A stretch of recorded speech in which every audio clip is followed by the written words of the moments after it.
Meus amigos, sejam bem-vindos a mais um episódio do nosso podcast.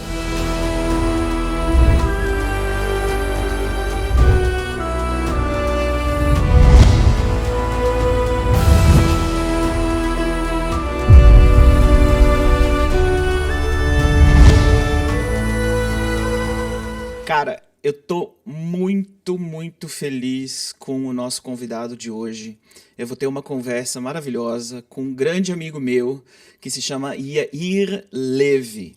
Agora, para todo mundo que está acompanhando aqui o podcast faz um tempo, normalmente eu converso com as pessoas em português. Dessa vez, o Yair não fala português, então a gente vai falar em inglês, mas vai ter legenda, você vai conseguir acompanhar tudo aqui bem tranquilamente. E é isso aí. Eu tô super feliz de apresentar para vocês o meu grande amigo Yair. My friend, I'm so happy to have you with us. I'm too. I understood only the Yair no. How you say? No Não feliz fala de português. português. No fala português. Yeah, I Yeah. understood this. Yeah. It's okay though. We're gonna have subtitles and translation, and it'll be fine. Dude, I'm so excited to have a conversation with you because when I first met you, the feeling I had was this guy is an anomaly. You know what I mean? Like you felt like something so different in the scenario of what is going on of what's going on, and I felt very connected to what I perceive to be your purpose and your goal in life. And I'm just so excited to bring a little bit of that to my audience in Brazil. So for I want to like just introduce you for maybe 2 seconds and let you introduce yourself because you'll define who you are and what you do so much better than me. But Yair is an artist. He's a musician, and he's been creating music that is so impactful and so just so deep and so beautiful and so amazing, and it's been blessing people all around the world. And one of the very unique things about you is that you are Jewish. Not only you're Jewish, you're actually an Orthodox Jew, right? A modern Orthodox, but still. And you've been taking your music all over the world, a lot of it to Christian communities all around the world. And you've just been building this bridge between the Jewish community and the Christian community, between Israel and the nations. And I'm such, I'm so happy. I'm such a champion of this thing that you do. And it's amazing. So just, so that my people here can start to understand who you are a little bit more, just talk about yourself a little bit. Thank you so much for your words. First of all, before everything, I'm Israeli. Yeah. And I grew up here, born and raised here. And I think this is a very important part of what I do, is to try to bring Israel to the nations, and not necessarily just Judaism. It's kind of it's a common thing sometimes, but a lot of time it has a lot of different than your neighbor in your neighborhood that is Jewish, is Orthodox. In Israel, the atmosphere is kind of different. Yeah. And so before everything, I'm an Israeli. I'm a father for 4. I'm doing music since I was 16, and I started to release songs when I was 16. I had a band that started to succeed in our area, and we had some concerts and stuff. And then when I was 18, I needed to go to the army, so I left everything. I passed the test to a unit very similar to the Navy SEAL in Israel. elite unit, and then when I was 26, I decided to quit after I was a commander also, and to release music to fulfill my dream. It's a long story, but it wasn't in my plans to sing to the nations. Today, I'm performing in a lot of different, like in different countries, mostly in the US. Like my song got entered to the radio, to the Christian radio. That's And amazing. if you want, we can talk more about how it's happened, but it wasn't in my plans. The beginning of my career was here in Israel. I had a couple of songs here in the radio, started to perform here, and that was my plan. Today, I feel there is a calling from God to connect between these two communities, the Christian community and the Israeli community, the Jewish community, and that's what I'm trying to do. About what you said about Orthodox, modern Orthodox, so I think people don't really know that. I think 95%, 90% of the people, they are kind of religious in Israel in a way. It's not necessarily Orthodox or, not, or non-Orthodox or Reform.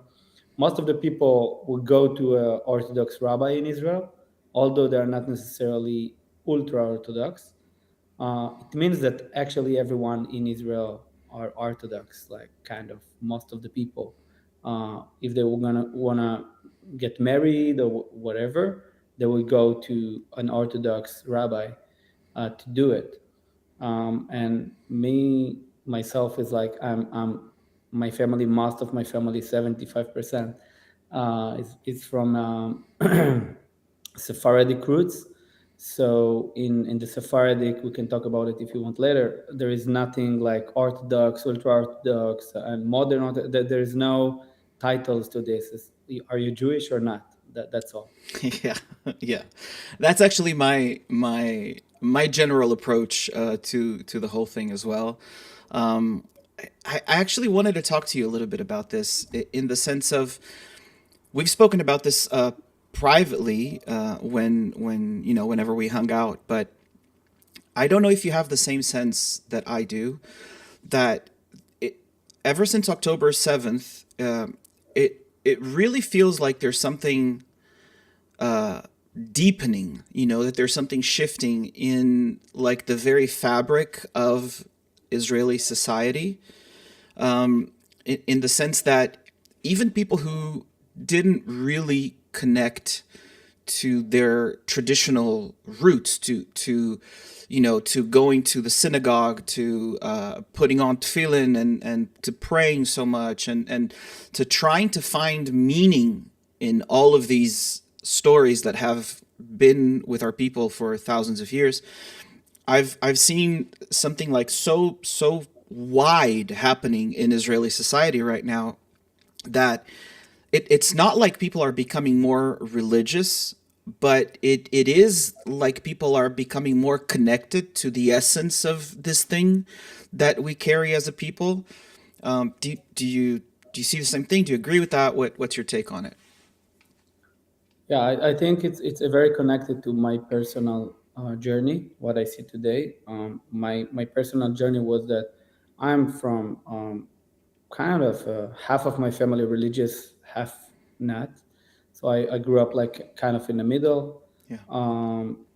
and during my service, suddenly I needed to risk my life, put my life in a risk, and I started to ask questions. And a very simple question of a, I don't know, person when you're 18, 20, you have a very simple question like, wait a second, like I'm gonna risk my life. Why not to move to Europe, to I don't know, to France, to whatever, to live there? Why do I need to risk my life? Because there are some Muslims that want to kill me. Okay, Yeah. I will change my country. I will move from here. And this is a it sounds very simple, but it's a very deep question of who you are. And if I'm from the sons of Abraham, Isaac, and Jacob, and this is my country, so okay, so I have a reason why to risk my life. So if I'm I'm coming from this tribe of the people of Israel, and if I have like an ancient traditions and stuff, so where can I find it? I can find it in the Bible. Do I believe in the Bible? Maybe just a story that right now risking my life, right? This story can put my life in a risk because I'm moving to a dangerous land, a dangerous place. Not all the time. It's not very dangerous, but I'm just you know Yeah, yeah. want to understand how a very young person thinks. And at the end, the only reason to stay here is because of the Bible. That's what I found out. Um, through my with my personal journey, then I become more and more. I started to read more the Bible, to observe more traditions. Um, I think this is what we see right now in Israel. I feel that people felt after October 7th very not safe. They suddenly understood that, yeah, we live in a country that feel like USA, Europe, or whatever, but actually it's not true. We're in the middle of the Middle East. People, mostly like Muslim, trying to kill us, and I need a reason why to stay here. Yeah. And that's where people finding the answer. And again, I agree with you. It's not necessarily just about, okay, so now I will put a yarmulke, but it's more about, okay, do I believe in this book Yeah. or not? Yeah. Has it proven true throughout history? I think is is one of the questions that I've asked myself a lot, because this is something that with all of the criticism that's coming against the Jewish people and the people of Israel. I was even I was on I was on Substack the other day, and just writing a piece of content with a commentary about something regarding some criticism of Israel. And this dude came on to my comment section, and he was just like, "Well, aren't you the chosen people? So deal with it." And I think this is the most common offense that I see people take when it comes to how Jewish people perceive themselves, and how Israel has a role to play in this, and then this gets very distorted into people's minds into believing these crazy things about us. And I think the past few years kind of have shown us, because this is what people don't realize, that I think for the majority of time, Israelis have not wanted to be different or special or unique in any way. I think in all of the years that I've been here, most of everyone always wanted to just be like everyone else, to fit into the community of nations, and to be just like Americans and like Europeans and like Brazilians, and all of this, and to have the same kind of culture and the same customs, and to say, I've said this to tour groups so many times over the years, that we are a very Western country in the middle of the Middle East. Like, we want to be just like No, everybody else, just like we did no, no, back in the biblical time. And now I think the realization, at least that I have, is that there's no running away from the fact that we are singular, like that there is something that is unique, that makes us different, that draws enmity from some very extreme groups, that we are surrounded by this climate that's very, very complicated. And there, like, instead of trying to say, no, this isn't the case, no, forget about it, we're just like everyone else, I think now we're saying, well, we are unique, and that doesn't diminish the value of anybody else, right? Brazilians are also unique in their own way, and Americans are unique in their own way, but there's something in the role of this people throughout history that is unique. It's different, and instead of trying to run from it, I think I need to embrace it now. Yeah, I think I agree with what you say so much, but not without. I agree with everything you said. Um, I can give you also like places in the Bible that you can see approval of what you said. Yeah. It's the process of Jacob. Yeah. At the end of the day, Jacob, when he went to Egypt, he started to lose his power Yeah. because he became a nation. And when you, at the beginning, he called Jacob, then he called Israel, Yeah. and there is a period of time from the moment the Bible called him Israel till the moment the Bible starting to call Israel to his kids, including him, of course. But there is a process between to be Jacob, that this is like just to try to be someone in the world, to hide kind of. I'm not saying that Jacob hide, but this is a very spiritual movement Oh yeah. Yeah. to hide yourself in the nations. And of course, this is what we had for 2,000 years already in till now. Some Jewish people trying to hide themselves and their Judaism when you are living in a foreign country. So it's the way for you to survive. This is when God called Jacob. From the moment he's becoming, and if you remember, it was after he fought with the angel. Yeah. Yeah. So he Genesis became 33. Israel. Yeah. Yeah, and he became Israel. What is Israel? Is he have a direct Yashar El Israel Right. Yashar El, direct direction to God. But there is another name that this is part. This is Israel is the process of becoming a nation again, and this is what we see right now: the people of Israel coming back to Israel and starting to become again a nation. Before, like 70 to 80 years ago, most of the Jewish people felt that they are, maybe we live in Brazil, we live in Denmark, and my religion is Jewish, but Yeah. I'm, I'm not Israeli. Now we are coming together as a nation. And there is another name that not a lot of people remember, but this is the third name of Jacob. It's Yeshurun. Mm-hmm. And this third name is when, after you become a nation, you start to spread your who you are in the world.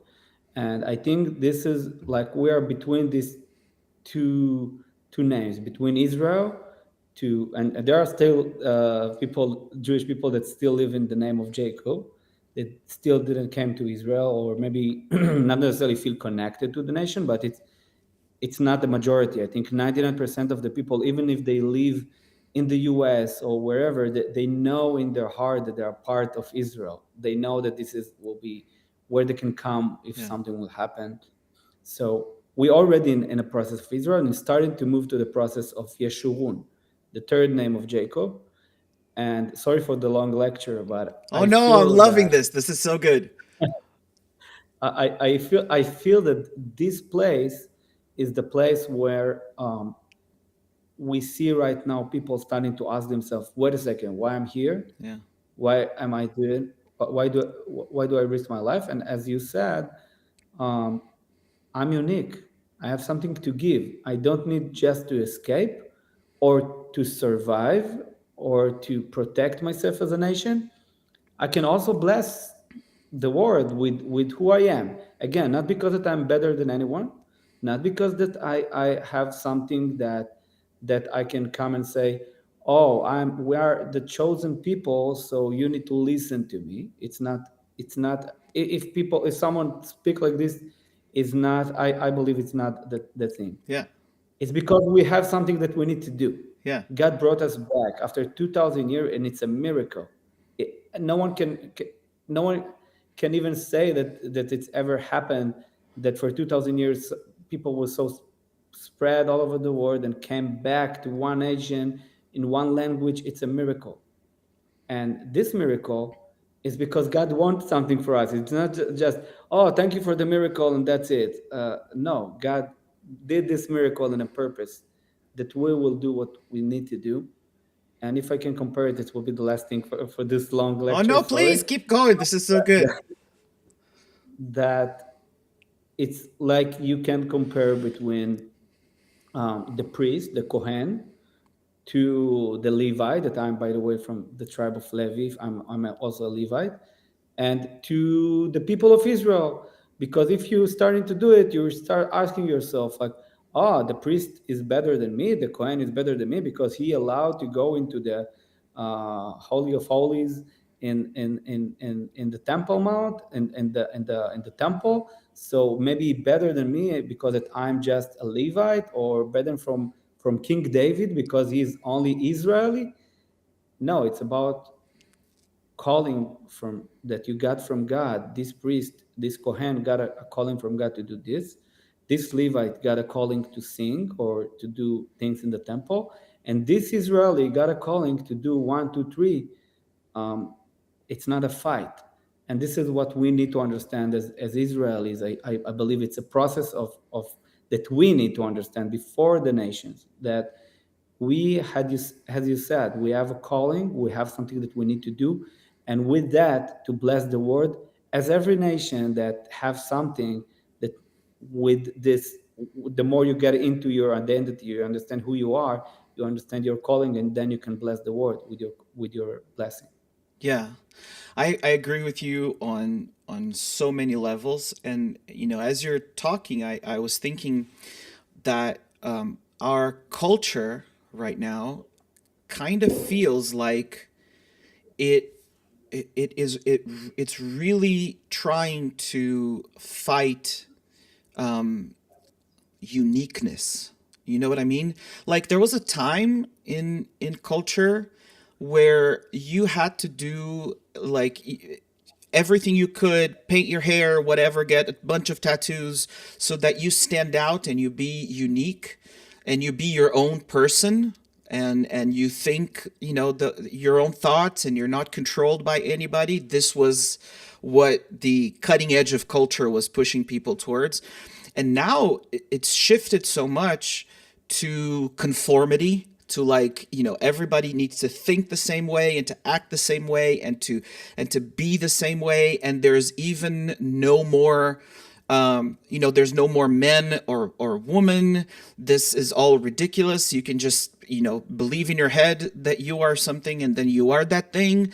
And all of the little things that makes us unique, even the desire to do away with borders and with differences, like cultural differences between peoples.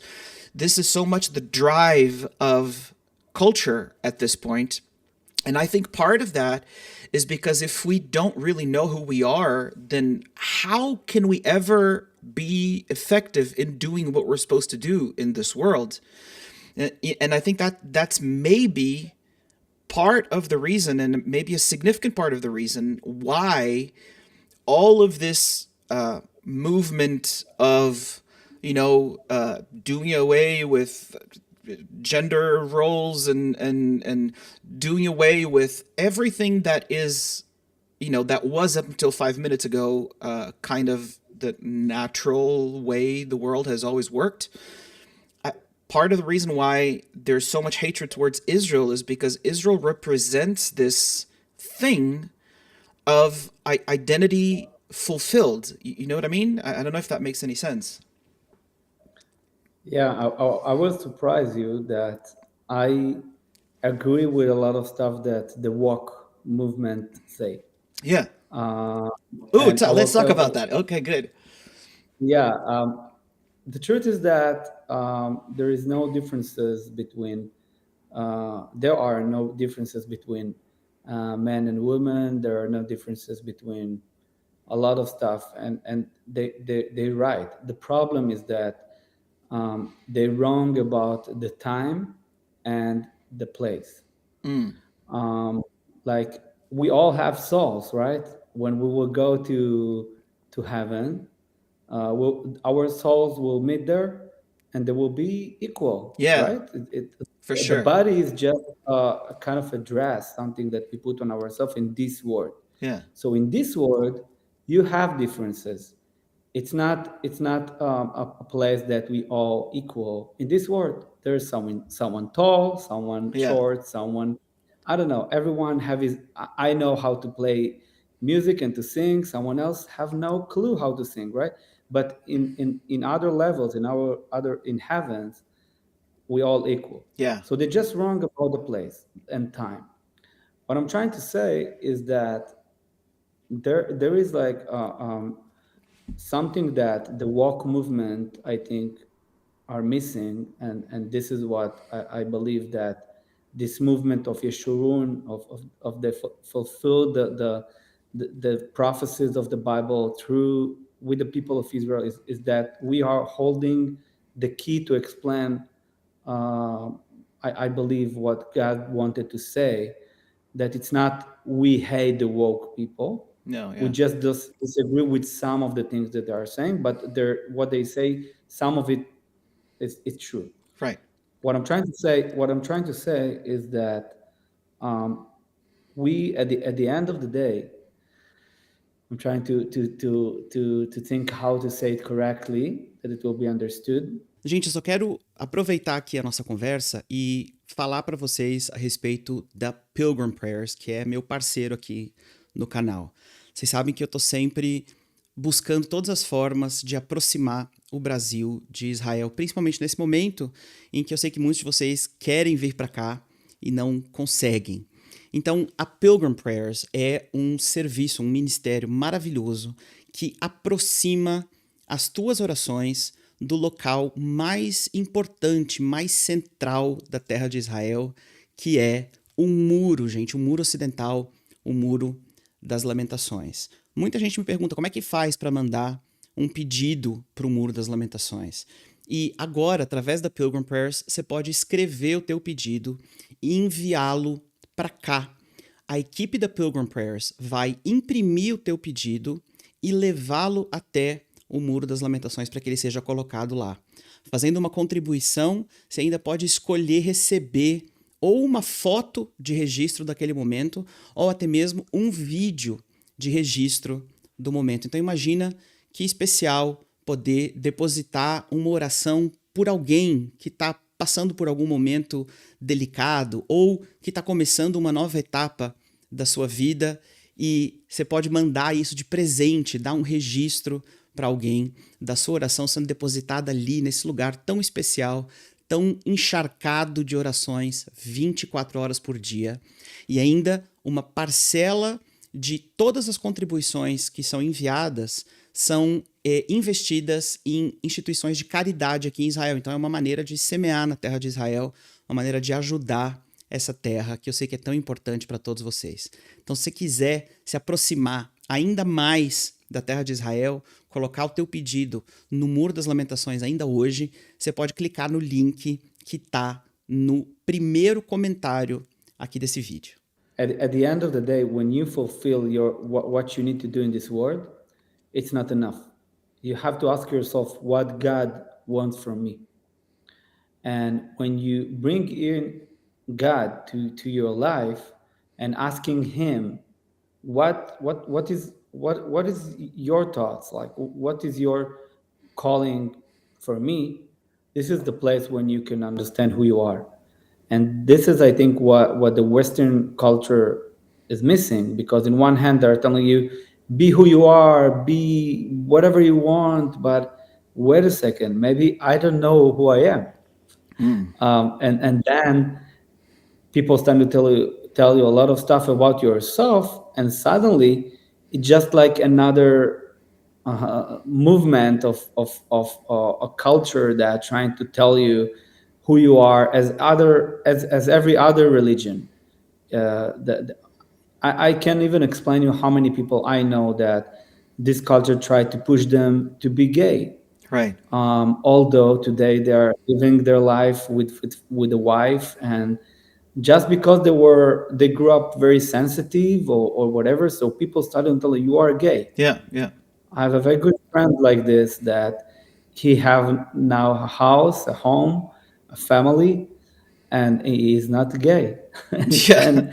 And I'm not saying that there are not people that are gay. I'm not even want to get into this subject. But what I'm trying to say, it's like even it's like every other religion. the only way to find who you are, like the goal to find who you are, to be unique is right. The way to do it, I disagree with them. Yeah. The way to do it is to bring God to your life, to ask yourself what God wants from me. And also, the Bible is a very important key, because at the end of the day, you know, we can see in this, you have kids also, Yeah. and I'm trying to educate them. And for a couple of years, me and my wife, we used to read a lot of, different ideas about how to raise them. And suddenly, a couple of years ago, I told my wife, you know what? We're not even asking your father and mother and my, like your parents and my parents, Yeah. what they think about it. And I feel that your brothers and sisters are amazing, and your parents did like an amazing job, and my parents too. Yeah. Let's ask them what they think about this and this and this. What I'm trying to say is that we got a book that explains how the word work, Yeah. and we can use it before we go to a lot of new trends and stuff. We can use it to ask ourselves what to eat, to to talk to people, what to do in this world, and what is my calling. Yeah. Yeah. Yeah, this is so good, man. I agree with you 100%. I think, and this might be getting too philosophical for this discussion, but you and I, we tend to get philosophical whenever we're talking. But I think one of the main issues that we have with our culture today is that we've developed kind of like this inability to carry opposing thoughts inside our head at the same time. And we need one to be a lie for the other one to be the truth. And the more I study the Tanakh, the more I study Torah in general, and even the more I study just Jewish philosophy throughout the centuries, the more you learn that so I'll say this one thing. Okay, one of my absolutely favorite commentaries, which I will be a terrible scholar right now because I won't remember. I don't remember who said this. Okay, I don't remember the source, but when Moses was coming down from the mountain with the stones with the commandments written on them, the way that is worded in Hebrew, Mishnei Evrehem Nichtevu, meaning they were written from both of their opposing margins. So I read this very beautiful commentary about how the testimony of God, it actually lives in the middle, in the place where opposing realities meet. This is where you actually find truth. And there's this very cool midrash, this very cool Jewish extrapolation of scripture that says, that the tables of the testimony, they were almost like these three-dimensional objects that, dependently from which angle that you would look at them, you would see the testimony of God from a different perspective, and therefore you'd figure something else out that you couldn't see from a different standpoint. So, I think the more we learn how to really just expand our minds, this is why my favorite, the way I relate to God the most, and this makes more sense in Portuguese than it does in English, but is by calling God the eternal, right? The Ein Sof, the thing that has no beginning, no middle, no end, the thing that is absolutely beyond all of our mental capacities and abilities, and yet still incredibly present and involved in everything that we do. So I think as a culture, we're trying to oversimplify these very big, beautiful issues that, we could be sitting, drinking coffee and hanging out and talking to our friends one afternoon and just like savoring them, enjoying their nuances, instead of just coming up with these strict definitions of everything. So, anyway, what's going on? I love what you say, and I agree with you. We're learning we're learning it from the Bible. When King David is also almost losing his kingdom for his son Avshalom. Yeah. And he's coming he's running from Jerusalem with all his soldiers and his core of people, and I think it's the sound of Saul, or not, the grandson of Saul, I think, is meeting him in the field and starting to shout on him, and his soldiers telling King David, "Oh, he's shouting on the kid. On the king. Let's kill him. Yeah. It's not allowed." And King David said, "Wait a second. I want to listen to what he said." And he's listening to him, and then he said, "Okay, we can come back to Jerusalem. We are like Absalom is not going to be the king. We will be okay." We're learning from this story that everything in reality, and this is something that King David knew, is something that God gave to you for a reason. It could be someone that speaks to you in the supermarket. It could be I don't know, a movement that started in the world, and it could be a lot of stuff. It's all for you. It's all for you. There is a reason why you see it right now in your journey in life. Yeah. And I think that this is very connected to what you say. I know it's very philosophic, but I think it's important to everyone to understand it's not only thing of the Jewish people, is to know how to hold in the same time both sides in your head, as you said, and to believe in all of your heart that they all right, but it's not necessarily the time for both of them. Yeah. If I want to make something holy, I want to I don't know, hug someone because I love him. So if I'm hugging right now my wife, it's great. But if I will just go on the street and hug someone, it will be maybe not appropriate. Yeah. And so it's all about time and what you do with this hug and with this love.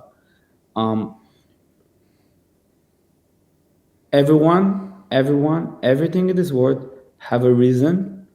And I think one of the things that also in the process of the people of Israel, we can speak about it maybe more freely today. Unfortunately, I said that I'm 70% of me is like coming from Middle Eastern countries, like my grandfather, my grandmother, but I have still 15% that came from Europe. Right. And I think that also that most of the people that died in the Holocaust were ultra Orthodox that said that they are not going to come to Israel, and they were really against the Zionist movement. That eventually there were a lot of rabbis that not a lot, but there were some important rabbis that joined this Zionist movement. Sure. And they saw that this movement is something that God is telling us something. And all those who maybe learned a lot of Torah, learned a lot of that was reading the Bible all the time, praying all the time, waited to God to do something, and just waited. All of them passed away. Like we lost so many smart people, rabbis, philosophic people. I don't know, whatever. A lot of community. 6 million people. 6 million people. That most of them were ultra-Orthodox people that passed away in the Holocaust. They just missed. That's how I see it. They missed what maybe people like Rav Kook and others saw, big rabbis from this generation, that God is telling us something with the reality. Yeah. I think, and again, chas v'chalila, it's a tricky, area of commentary, but I think I'll say this: in my personal life, the biggest challenge for me is, and I say this as somebody who, like, very much has had a lifelong pursuit of God and of meaning and of truth and of studying Torah and not in any traditional format, but just still the biggest challenge for me is to not be offended when reality doesn't seem to line up with my expectation of what God is supposed to be doing in my little perception of it, right? I get, like, I read it and then I think it's going to play out a certain way, and if reality doesn't align to that, it's so easy to be offended by it and to misinterpret it and what I've been learning for the past, for this last decade of my life, in which I became a dad and I have to support my family and I have to be a grown up, is that usually you'll understand a process when it's done.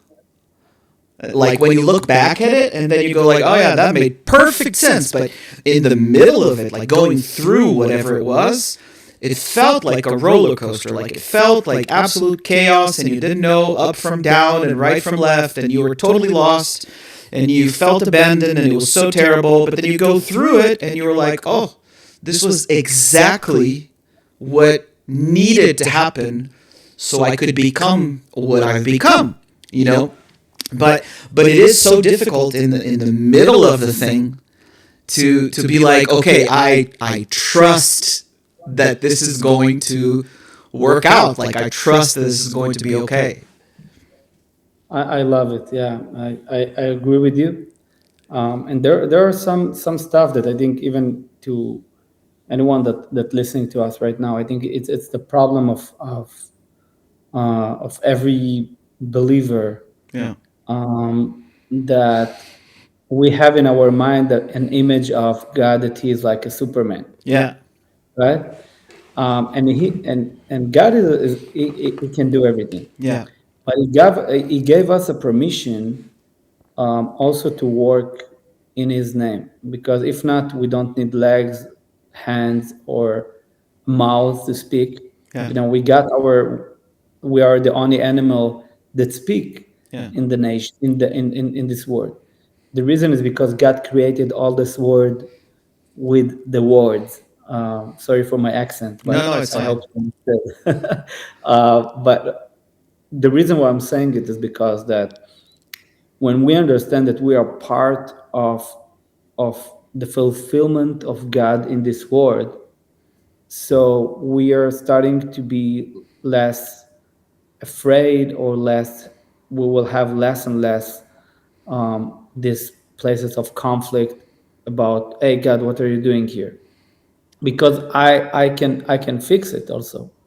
If I see something that feels for me wrong in this world, it's my responsibility to go and fix it. If not, so I'm not doing what God wants from me. So before I'm coming to complain to God, hey, what are you doing? Are you doing exactly what you need to do? Yeah. And I think it's a different point of view, because it would sound weird, but if God wants to fulfill His thing in this world, is with us. Like, Yeah. we are His vessel for it. So when you understand it, suddenly everything becomes very, very easy. Yeah. Because if not, there is no reason to live. I can just sit here on my sofa and wait God to do something, right? Yeah. but it's not how God created this world. I don't know why, by the way. I can say that if it wasn't like this, he don't need us. And if he don't, and this is very philosophic, but I will try to explain it. The only reason for us to live is only if God give us some freedom to do stuff in this world. Sure. If not, we will just die. Yeah. He don't need us. Yeah. So I actually I wanna kind of take a hook on this and talk to you specifically about your music and the way that it reached the Christian world, because this is, for me, it's a fascinating story.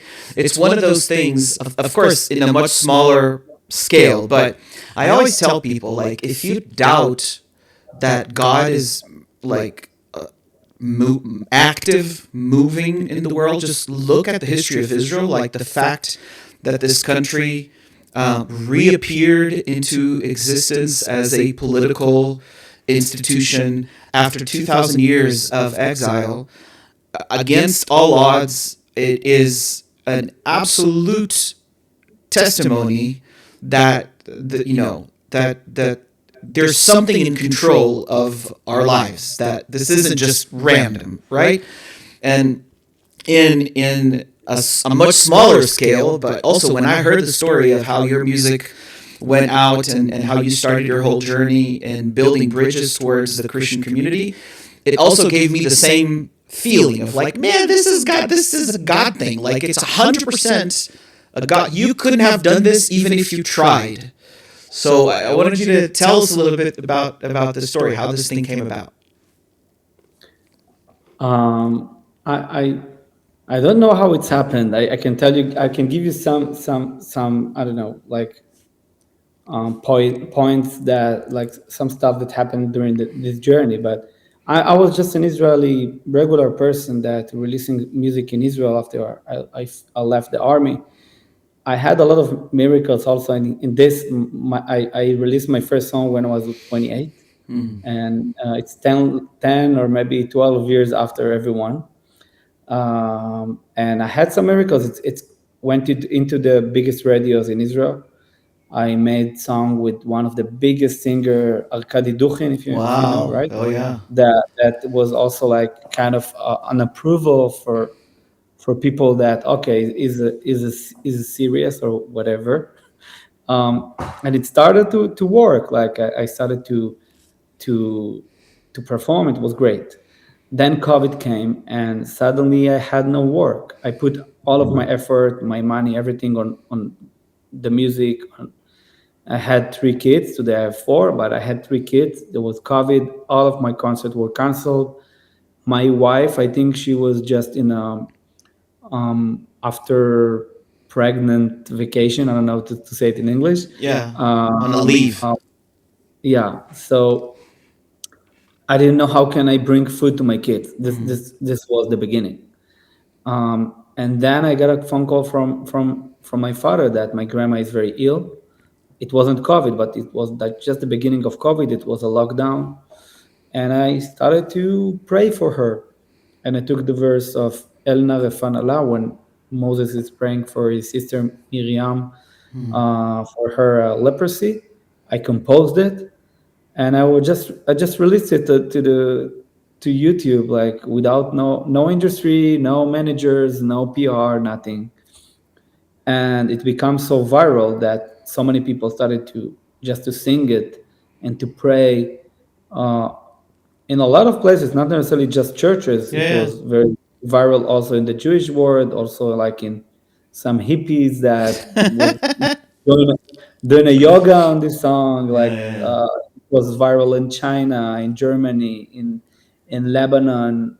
Like a lot of crazy stories that it's as you said, it's not me. It's like, it's God. It's like, for sure it's God. But again, I put the song on YouTube. It's very important to remember it, not because I don't want to say that it's me, like, because that you can't just sit in your house and not do anything. And this is so good. probably what I could do. I just send a song that I want to put for my grandma.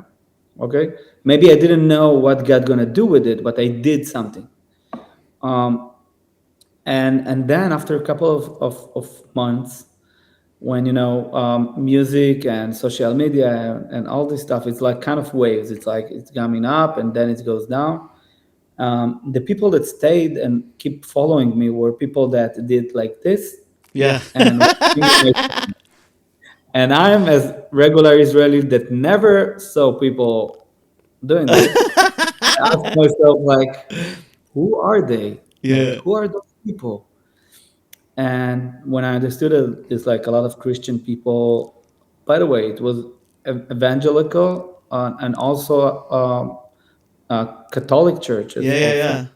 Um, and some of them, I think most of them didn't know that I'm Jewish. Right. They didn't know who I am. They just knew the song. Yeah. They prayed it. And my first instinct was like, wow, this is a nice story for my kids and my grandkids. And that's it. Let's back to my life. But the more it grows and it becomes like so unbelievable, I started to ask myself, maybe it's a calling. And people started to invite me to Zoom calls of worship event. I didn't know even the word worship then. I came to one of them and I really felt like, no, I don't want to do it. Like, I don't, they're taking, like, was my perspective. Sorry about it, but I know today I'm in a different place, but I'm just going to give you the perspective. Yeah. You're So telling like, us the journey of how you got here.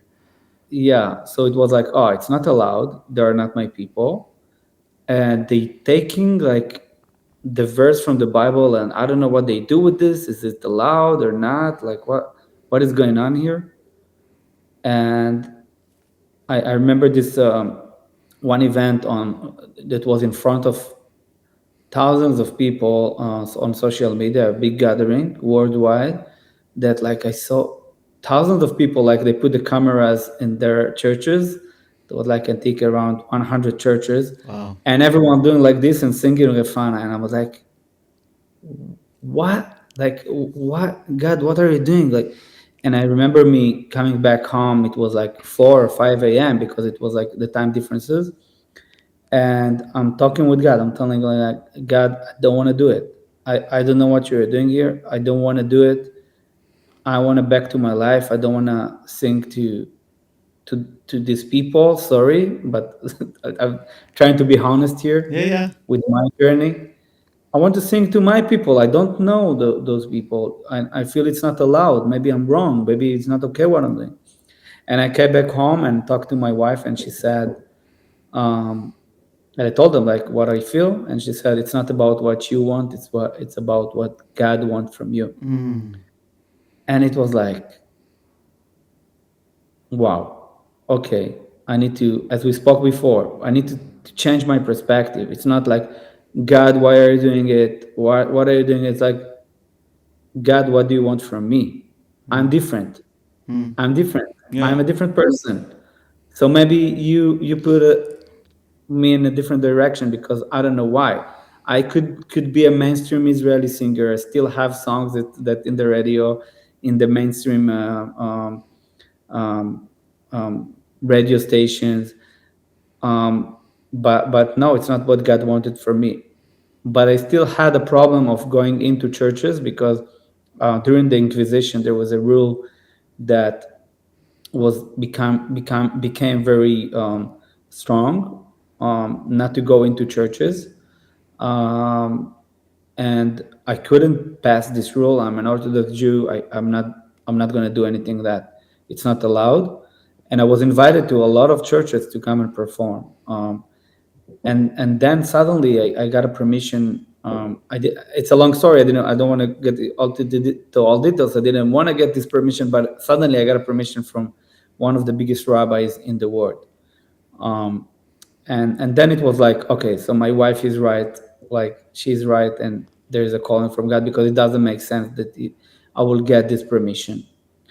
And then when I kind of released everything, and I said like, okay, it's a calling from God. So I started to to make some videos about the Hebrew language and stuff that become even more viral than the song. Yeah. I'm talking about hundreds of people that starting to preach in their, like, pastors that were following me and starting to preach about things that about the Hebrewness of the Bible, I call it. For example, the verse Lech Lecha, Yeah. that God talking to Abraham, go leave your country, and he said Lech Lecha, and in Hebrew, if you want to say go leave your country, just say Lech. Right. Lech Lecha is go to yourself, and I just Yeah. explained it. It becomes so viral that so many pastors started to preach it, and I understood with the time. This song, by the way, this video became to a song that called "Walk in the Blessing" that I wrote with two amazing singers, very famous bands in the Christian world, that invited me to write with them a song in Nashville suddenly. Yeah. Because of this video. One of them is Big Daddy Weave Yeah. and Seila, that we wrote together a song called "Walk in the Blessing" that talk about this video, about this preaching about Lech Lecha, go to yourself. And then it's opened a lot of doors that I know that people in my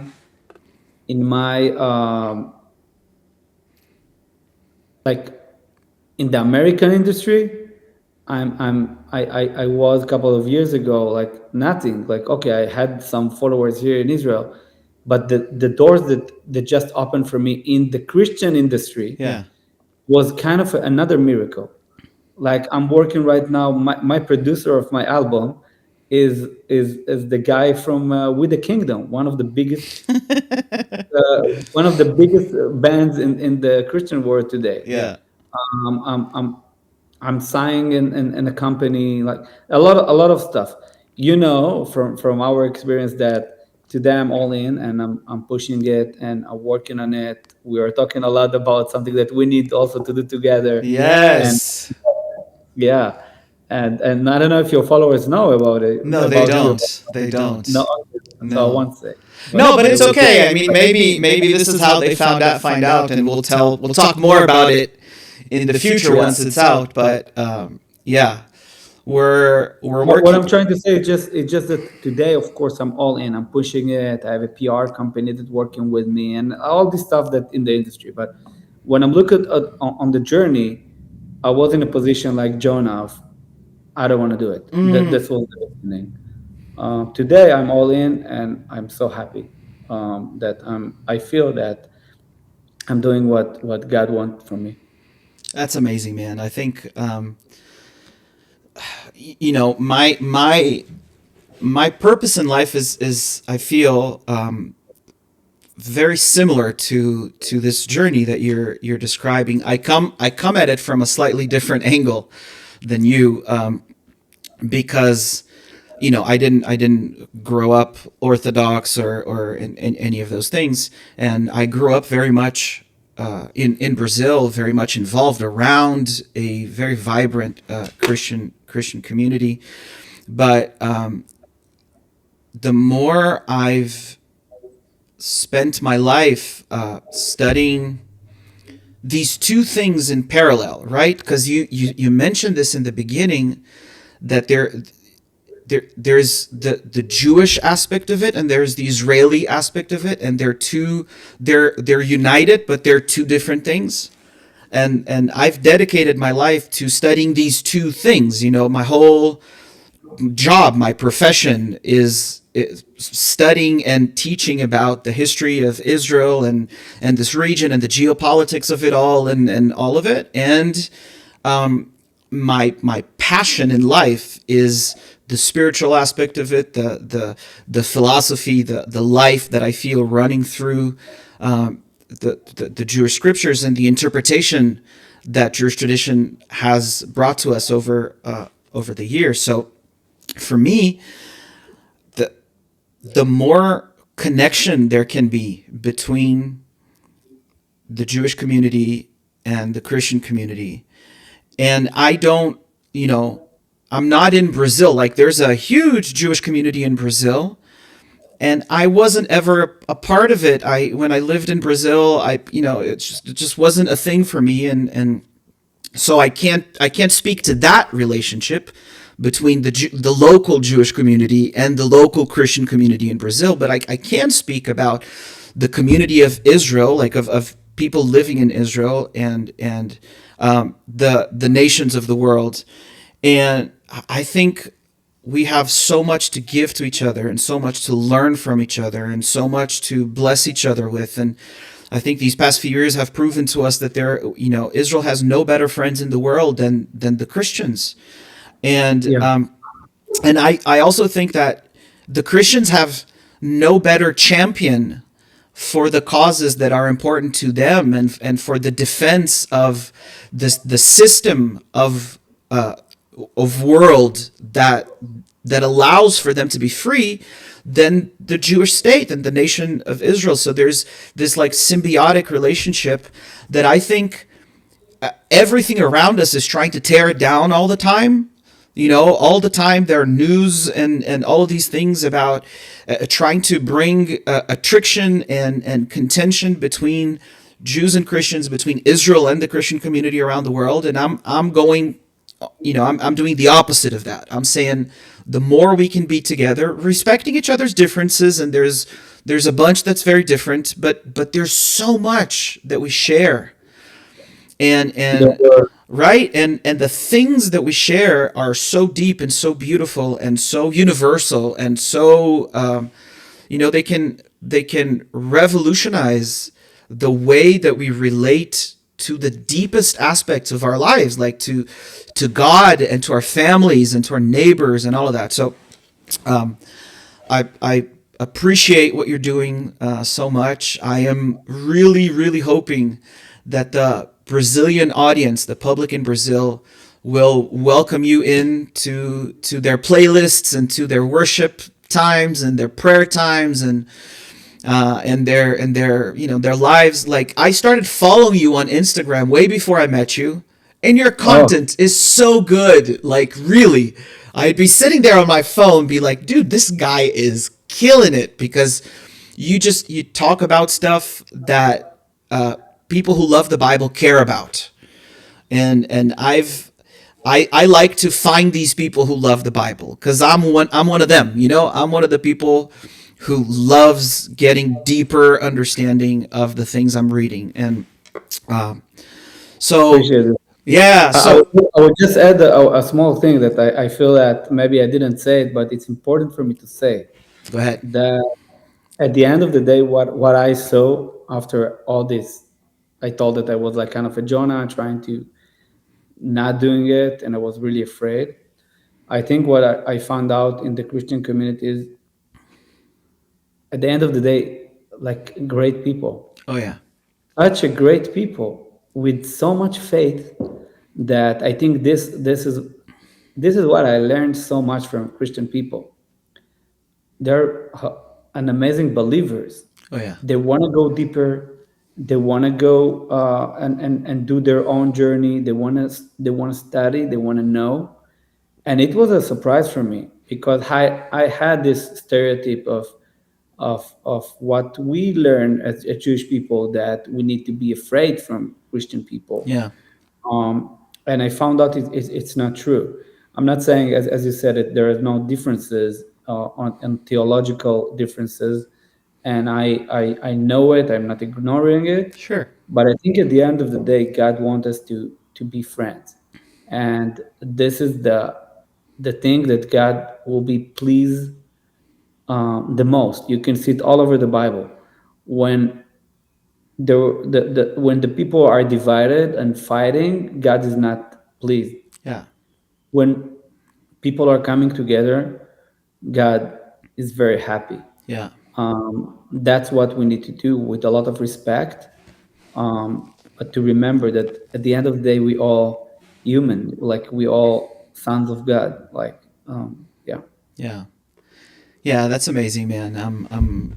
I couldn't agree with you more.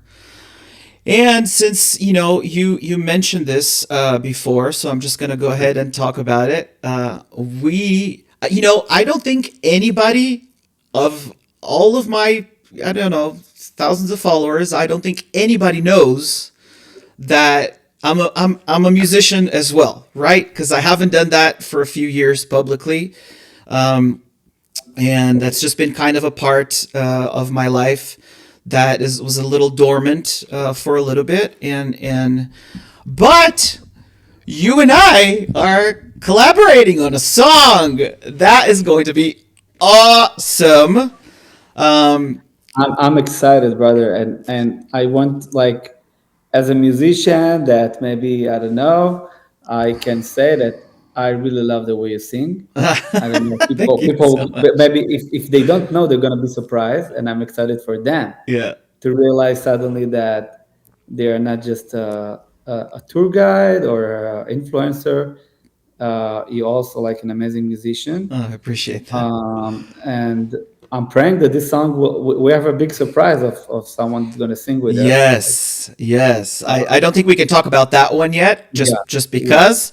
But yeah, yeah. So Yair and I are collaborating on this incredible song that he wrote, and it just, I think it's something that everyone who loves Israel needs to be singing right now all over the world. When I first heard the song, I was like, dude, yes. And I was so excited that you jumped on board and you wanted to do this with me. And we also have somebody else that's going to be a part of this, which I'm very excited about, but that much we can't talk about it yet for a bunch of reasons. And we hope to have this song out soon. Soon, it's going to come out sometime soon. yeah. I'm excited, and yeah, and music is the best way to bring people together. Oh yeah. And I'm praying that if God wanted, it will happen in the best way, and also will maybe open for you a lot of new stuff that maybe it will be beginning of a new journey also for you. Praying for it. Yeah, amen. Amen to that, my friend. Dude, thank you so much for spending this time with me. I had a blast. If you don't mind, I would love for you to become like a recurring guest here. Because Yeah, I love how conversations flow with you, and you're so deep in the scriptures, and so I enjoyed it very much. I think my audience will too. Thank you so much for taking the time. Um, Please let my people here know where they can find you and how they can follow you and interact with you and all of these things. And if you have anything coming up that you want to let them know about. we just released a song about Sabbath. You can find it in all of my socials. It's Yair Levi Music, YAIRLEVI Music. Spotify, Instagram, YouTube. I'm all over the wherever needed. And yeah, that's where I am. And yeah, we're gonna have a new song in a month, so in a couple of Amazing. weeks. Yeah. Amazing. And we'll leave all of his socials and his YouTube channel and all of it. It'll be linked in the description below. Thank you so much, my friend. You were Thank you, incredible. Rodrigo. Thank you for the great time. It's always such a pleasure to talk with you. I'm happy that now it's recording, but it's Yes. always great. It's like we just made it like the same call that we do Yeah. a lot of time, and it's like such a great time to talk with you, brother. Yeah, I And appreciate it, man. Thank you so appreciate much. also everything you do. I really appreciate. I saw it. I follow. So thank you, brother. Awesome, man. We're in it. Talk to you soon. Bye bye. Thank you. Gente, esse foi o episódio. Para quem ainda não é inscrito aqui no canal, vai lá, se inscreve. Lembrando vocês que tem muito conteúdo exclusivo na nossa área de membros aqui. Um curso maravilhoso, uma aula, 7 chaves para entender Israel de verdade. A gente tem Israel Revelado, que é um curso estudando todas as festividades sagradas, todas as festas bíblicas do calendário anual judaico, e nessa semana está soltando a primeira aula do curso Jesus o Rabino, que é um mergulho maravilhoso no contexto judaico de várias histórias dos evangelhos. Tenho certeza que vocês vão amar. Então, a gente se vê por lá. Muito obrigado pelo apoio e a gente se vê na próxima.